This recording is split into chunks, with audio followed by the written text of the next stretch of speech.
آپ کے لیے میں اپنی زندگی کے تجربے سے جو میں آپ کو آج پیغام دینا چاہتا ہوں، اور میں چاہتا ہوں ساری زندگی یہ باتیں یاد رکھنا.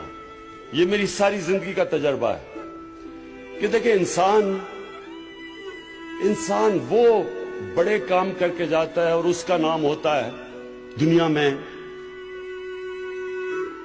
وہ نہیں ہوتا جس میں اللہ نے عقل زیادہ دی ہو، جس میں تعلیم زیادہ ہو، جو بڑے پیسے کے گھر میں پیدا ہو. وہ انسان اوپر جاتا ہے جس کی سوچ بڑی ہوتی ہے، جس کی خواب بڑی ہوتی ہے.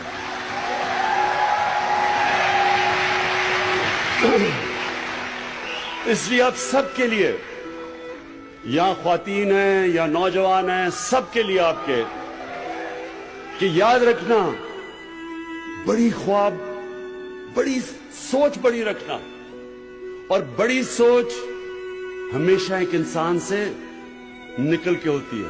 بڑا انسان وہ ہوتا ہے جو اپنے سے باہر نکل آتا ہے، جو اپنی ذات سے باہر نکل آتا ہے. دنیا کی تاریخ میں بڑے بڑے امیر لوگ آئے. کوئی آج دنیا ایک امیر آدمی کو یاد رکھتی ہے؟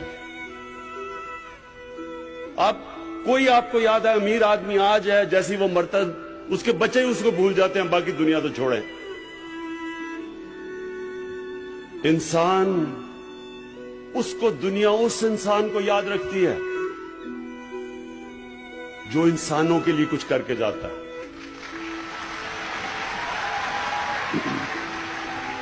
اس لیے جس کو greatest man in human history, جو ایک 100 گریٹسٹ مین کی جو ایک کتاب ہے، اس میں نمبر 1 ہمارے نبی صلی اللہ علیہ وسلم ہے. اور ہمیں قرآن میں کہا گیا کہ ان کی زندگی سے سیکھو. تو ان کی زندگی کیا؟ بار بار اگر آپ نے بڑا انسان بننا ہے، نوجوانوں، اگر آپ نے بڑا انسان بننا ہے تو ان کی زندگی کو بار بار پڑھو، سمجھو وہ کیا ہے، کیسے، کیا چیز تھی ان میں، کیا کوالٹیز تھی کہ انہوں نے دنیا کی تاریخ ہی بدل کے رکھ دی. سب کے لیے میں ہمیشہ کے لیے آپ نے یہ چیزیں یاد رکھنی ہیں. دیکھیں اللہ نے کیوں کہا؟ اللہ نے ان کو اپنا حبیب کہا. انہوں نے کہا ان کی زندگی سے سیکھو. ہم جب بڑے تھے ہمارے اور رول ماڈلز تھے، میرے کرکٹ کے رول ماڈلز تھے، اور راستے میں رول ماڈلز بنتے آئے، پاپ سٹارز تھے وغیرہ وغیرہ. ابھی بھی لوگ جو بزنس میں ہوتے ہیں وہ بل گیٹس کو رول ماڈل بنا لیتے ہیں، یا اور جو سٹیو جابز وغیرہ وغیرہ.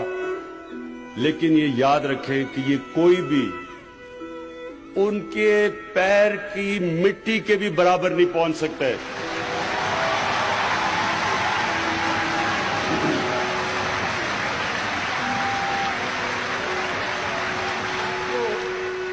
اب یہ یاد رکھیں کہ ان کی جو زندگی ہے وہ دنیا، یہ تاریخ کا حصہ ہے، ہسٹری کا حصہ ہے. ہمیں پتہ ہے وہ کب پیدا ہوئے، کب انہیں ہجرت کی، کب اس دنیا سے پردہ کیا، ایک ایک ڈیٹ پتہ ہے ہمیں. اب میں آپ کو ان ڈیٹ سے بتا رہا ہوں. میں کیوں کہتا ہوں کہ کوئی ان کا مقابلہ نہیں کر سکتا. 625 میں جنگ بدر ہوتی ہے.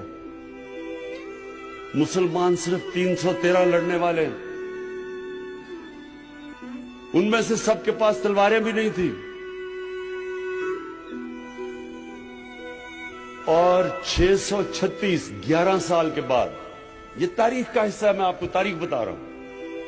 وہی مدینہ کے ریاست کے مسلمان جو اس وقت کی سپر پاور تھی، رومن ایمپائر، صرف 11 سال کے بعد بدر کے، جدھر صرف 313 لڑنے والے تھے، رومن ایمپائر کی جو بیزنٹائن ایمپائر کی جو سدرن لیجن تھی، وہ 1,00,000 فوجی تھے اور لیٹسٹ ہتھیار تھے ان کے. تو 11 سال کے بعد یارموک کی جنگ میں وہ گھٹنے ٹیک دیتے ہیں مسلمانوں کے سامنے. ایک منٹ سن لو، یہ، اور میں آپ کو تاریخ بتا رہا ہوں. یہ کوئی گریک میتھولوجی نہیں ہے، یہ تاریخ ہے۔ اور 638 اس کے 2 سال کے بعد جو دوسری سپر پاور تھی پرشین ایمپائر، وہ قدسیہ کی جنگ میں ان کے سامنے گھٹنے ٹیک دیتے ہیں۔ تو 13 سالوں میں، جنگ بدر کے 13 سالوں کے بعد وہ دنیا کی سب سے عظیم قوم بن جاتی ہے۔ تو کیا کیا تھا؟ کبھی کوئی آپ نے کہیں ایسی چیز سنی ہے کہ کوئی اتنا ایسا انقلاب آیا ہو؟ اور پھر وہ سیویلائزیشن اگلے 700 سال تک سب سے بڑے سائنٹسٹ مسلمان تھے، اور وہ دنیا کی سب سے بڑی تہذیب تھی۔ مسلمانوں کا کیریکٹر انہوں نے ایسا بنایا کہ انڈونیشیا اور ملیشیا میں مسلمان تاجروں کو دیکھ کے لوگ مسلمان ہو گئے۔ ایمانداری تھی ان کی، سچائی تھی۔